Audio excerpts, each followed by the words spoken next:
आप देख रहे हैं न्यूज हिमाचल लाइव।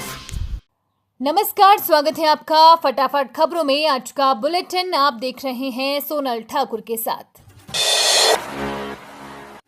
बल्ह विधायक ने पीडब्ल्यूडी विभाग पर लगाए भ्रष्टाचार के आरोप। बल्ह क्षेत्र के विधायक ने लोक निर्माण विभाग पर भ्रष्टाचार के गंभीर आरोप लगाए हैं। उनका कहना है कि चढ़ीधार से माता मुरारी के लिए बनाई जा रही सड़क में बड़े पैमाने पर धांधली हो रही है। विधायक ने आरोप लगाते हुए क्या कहा, आप अभी सुने।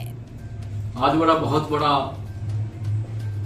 पीडब्ल्यूडी विभाग का खुलासा कर रहा हूँ। जिस तरह आईपीट में घपला हुआ था, इस तरह पीडब्ल्यूडी विभाग द्वारा जो चढ़ीधार से मुरारी माता के लिए सड़क बन रही है, जो कि एमएलए की प्रॉपर्टी की स्वीकृति हुई है 2022 में, और 8 करोड़ 70 लाख की राशि उसको स्वीकृति हुई है, जिसका काम जोरों से चला हुआ है।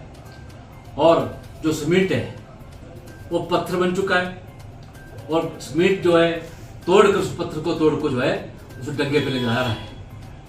और वहाँ के पीडब्ल्यूडी विभाग के कर्मचारी वहाँ खड़े हैं, वो आंखें मूंद कर बैठे हैं। ये सारी मिली भक्ति जो है पीडब्ल्यूडी विभाग की है।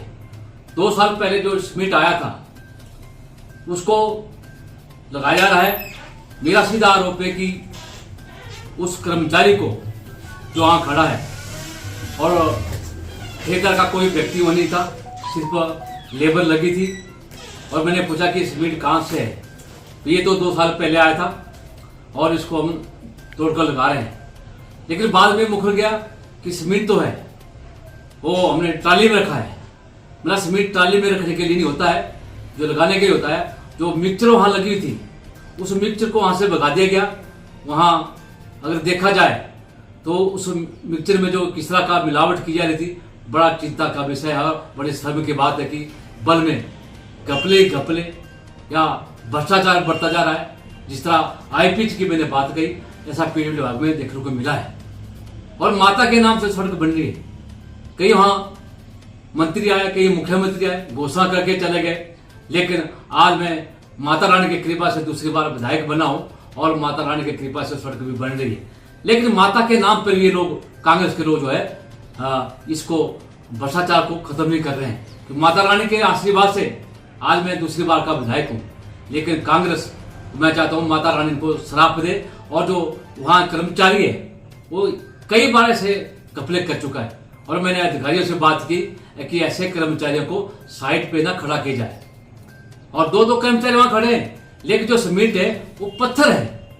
पत्थर को तोड़कर सीमेंट जो उस दंगे के लिए जाया जाए, जो ट्रेनिंग दी जा रही है। लेकिन मैं सरकार से निवेदन करता हूं कि इसके लिए संज्ञान लिया जाए और इसकी विजिलेंस जांच किया जाए। वो सीमेंट कहां से आया, कहां रखा था, क्यों सेट हुआ। और सेट जो सीमेंट है उसको कहीं भी रखा नहीं जाता है। अगर सेट हो गया सीमेंट, पत्थर बन चुका है, तो उसको जो है फेंका जा सकता है। लेकिन उससे पहले उसकी कुछ प्रक्रिया होती है जो कि करना पड़ती है। वो किस सोच से आया, मेरा वहां अधिकारियों से निवेदन है, कर्मचारियों से निवेदन है, वो सीमेंट कहां रखा गया था, क्यों वहां साइड पे ला गया। इसलिए मैं चाहता हूं इसकी छानबीन की जाए, वो दोषी को जो है पकड़ा जाए। और जिस तरह वहां जो भ्रष्टाचार का जो अड्डा बना हुआ है पीडब्ल्यूडी विभाग का, और माता के सड़कों के लिए भी लोग बख्श रहे। मैं कहता हूं कि इन कांग्रेसियों को, इन लोगों को जो है माता का श्राप पड़ेगा। ये मैं सच्चाई से कह रहा हूं। और जहां ऐसी माता देवी देवताओं की सड़कें बनती है, वहां तो खुल के पैसा लगाना चाहिए और सच्चाई से लगाना चाहिए, ईमानदार से लगाना है। लेकिन ये कांग्रेस सरकार है आज भ्रष्टाचार में सम्मिलित है। चाहे वो बीडीओ की बात है, आईपीच की बात है। आज कई प्रधान ऐसे जो है सीमेंट बेच रहे हैं, पकड़े गए। लेकिन आईपीच विभाग में बहुत बड़ा घपला हुआ, और आज पीडब्ल्यूडी विभाग में घपला हुआ है। तो सरकार के रूह नहीं जंग रही है। मैं विजिलेंस से कहता हूं कि आप इसकी इंक्वायरी कीजिए, ताकि दोषी को है उसका दोष का जो है फल मिल सके। ये मेरा कहना है। धन्यवाद। जय हिंद, जय भारत। नगर निगम शिमला के मेयर ने भरियाल कूड़ा संयंत्र का किया औचक निरीक्षण। शनिवार को नगर निगम शिमला के मेयर ने भरियाल कूड़ा संयंत्र का औचक निरीक्षण किया। बता दें कि यहां कचरे से 80 से 90 मीट्रिक टन कूड़ा रोज इकट्ठा होता है।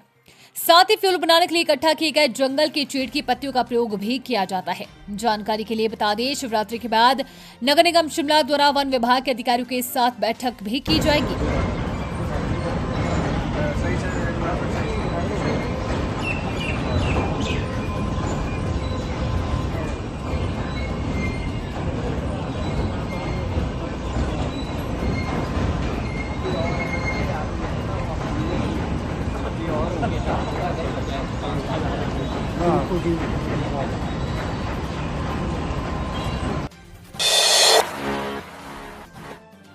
चलती निजी बस पर पहाड़ी से गिरा मलबा, खाई में गिरने से बाल बाल बची 2 यात्री घायल। हिमाचल प्रदेश के चंबा तीसा मुख्य मार्ग पर चलती निजी बस पर अचानक पहाड़ी से मलबा गिर गया। इससे बस अनियंत्रित हो गई और अगला हिस्सा सड़क से बाहर चला गया। हालांकि चालक की सूझबूझ से बस खाई में गिरने से बाल बाल बच गई। मलबे की चपेट में आने से 2 यात्री घायल हुए हैं। जानकारी के अनुसार शनिवार सुबह करीब 11:45 पर मंगली चंबा रूट पर जा रही बस बड़ोह नामक स्थान पर पहुंची। इस दौरान पहाड़ी से अचानक गिरे मलबे का आभास होते ही चालक ने बिना समय गंवाते हुए आपातकालीन ब्रेक लगाकर बस को खाई में गिरने से रोका। मलबे की वजह से बस अनियंत्रित होकर सड़क से किनारे जा पहुंची। इससे बस में मौजूद करीब 15 यात्रियों में चीख पुकार मच गई। परिचालक ने सभी 15 सवारियों को सुरक्षित बाहर निकाला। हालांकि 2 सवारियों को चोटें आई हैं, जिन्हें उपचार के लिए मेडिकल कॉलेज चंबा लाया गया है। हिमाचल में नशा करने वालों के खिलाफ सरकार सख्त, विधानसभा में पेश किया जाएगा कानून। हिमाचल में नशे के समूल नाश के लिए बार बार अपराध करने वालों के विरुद्ध विधानसभा में सख्त कानून लाया जा रहा है। इस संबंध में विधेयक का प्रारूप तैयार है, अब स्वीकृति के लिए विधानसभा में पेश किया जाएगा। नशा तस्करी में सरकारी कर्मचारियों की संलिप्तता को देख ठोस प्रावधान किए जा रहे हैं। इसका उद्देश्य बार बार अपराध करने वालों पर सख्त दंड लगाना, नशे की लत के शिकार और पहली बार अपराध करने वाले नाबालिगों के पुनर्वास को बढ़ावा देना भी होगा। नशे पर लगाम लगाने को वर्ष 2024 में निवारक हिरासत के लिए 45 प्रस्ताव प्रस्तुत किए गए, जिनमें से 4 को गृह विभाग ने स्वीकृति प्रदान की है। शेष प्रस्तावों को गृह विभाग ने आपत्ति लगाकर लौटाया है। ऐसे निवारक हिरासत और प्रस्ताव तैयार किए गए हैं, जिन्हें गृह विभाग को भेजा जा रहा है। इससे अपराधों पर अंकुश लगाया जा सके। वर्ष 2022 तक ऐसा कोई भी प्रस्ताव प्रस्तुत ही नहीं किया गया। मुख्यमंत्री सुखविंदर सिंह सुक्खू के नेतृत्व में सरकार विधानसभा के बजट सत्र में हिमाचल प्रदेश नशा निरोधक अधिनियम पेश करने की भी योजना बना रही है, ताकि कानूनी प्रावधानों को मजबूत किया जा सके। हिमाचल विद्यार्थियों की कम संख्या वाले 78 स्कूल, 16 कॉलेज होंगे मर्ज, कैबिनेट बैठक में जाएगा प्रस्ताव। हिमाचल प्रदेश में विद्यार्थियों की कम संख्या वाले 78 स्कूल और 16 कॉलेज मर्ज होंगे। शिक्षा मंत्री रोहित ठाकुर की अध्यक्षता में सचिवालय में हुई 3 विभागीय बैठक में यह सहमति बनी है। अंतिम मंजूरी के लिए प्रस्ताव कैबिनेट बैठक में भेजा जाएगा। 20 विद्यार्थियों की संख्या वाले 49 हाई और 25 विद्यार्थियों की संख्या वाले 29 वरिष्ठ माध्यमिक स्कूल नए शैक्षणिक सत्र से पहले मर्ज किए जाएंगे। 100 विद्यार्थियों की संख्या वाले 16 डिग्री कॉलेज बंद कर दिए जाएंगे। बैठक में स्कूल और कॉलेजों में कार्यरत सरप्लस शिक्षकों के युक्तिकरण के तहत तबादले करने का भी फैसला लिया गया। तकनीकी विश्वविद्यालय में नियमित आधार पर भरे जाएंगे ये 33 पद, 22 मार्च तक करे आवेदन। हिमाचल प्रदेश तकनीकी विश्वविद्यालय हमीरपुर ने एक ऐतिहासिक मोड़ लेते हुए पहली बार नियमित आधार पर शिक्षकों की भर्ती करने का निर्णय लिया है। तकनीकी विश्वविद्यालय में कुल 33 पदों के लिए ऑनलाइन आवेदन प्रक्रिया शुरू हो गई है, जिसमें शिक्षकों के 32 पद और एक ट्रेनिंग एवं प्लेसमेंट ऑफिसर का पद शामिल है। इच्छुक अभ्यर्थी 22 मार्च तक आवेदन कर सकते हैं।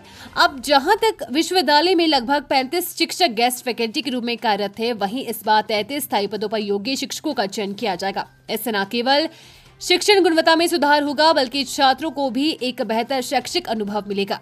ये भरे जाएंगे पद तकनीकी विश्वविद्यालय में प्राध्यापक का 1, सह प्राध्यापक के 3, कंप्यूटर साइंस एंड इंजीनियरिंग के 2, प्रबंधन का 1, सहायक प्राध्यापक के 28 और ट्रेनिंग एवं प्लेसमेंट ऑफिसर का 1 पद भरा जाएगा। मझधार स्कूल में जूनियर स्टूडेंट ने सीनियर स्टूडेंट्स को दी फेयरवेल पार्टी। उपमंडल घुमारवीं के अंतर्गत राजकीय प्राथमिक पाठशाला मसाधन में हर साल की तरह इस बार भी जूनियर छात्र छात्राओं ने अपने सीनियर के लिए विदाई पार्टी का आयोजन किया। विदाई समारोह में जूनियर बच्चों ने अपने सीनियर को तरह तरह के टास्क दिए। ये कार्यक्रम स्कूल प्रभारी रेवता देवी की अध्यक्षता में संपन्न हुआ। कार्यक्रम में स्कूल स्टाफ सहित बच्चों के अभिभावक भी उपस्थित रहे। न्यूज हिमाचल लाइव का ये फटाफट बुलेटिन आपको कैसा लगा हमारे कमेंट बॉक्स में कमेंट करके जरूर बताएं। साथ ही पेज को फॉलो और सब्सक्राइब करना बिल्कुल ना भूलें। धन्यवाद।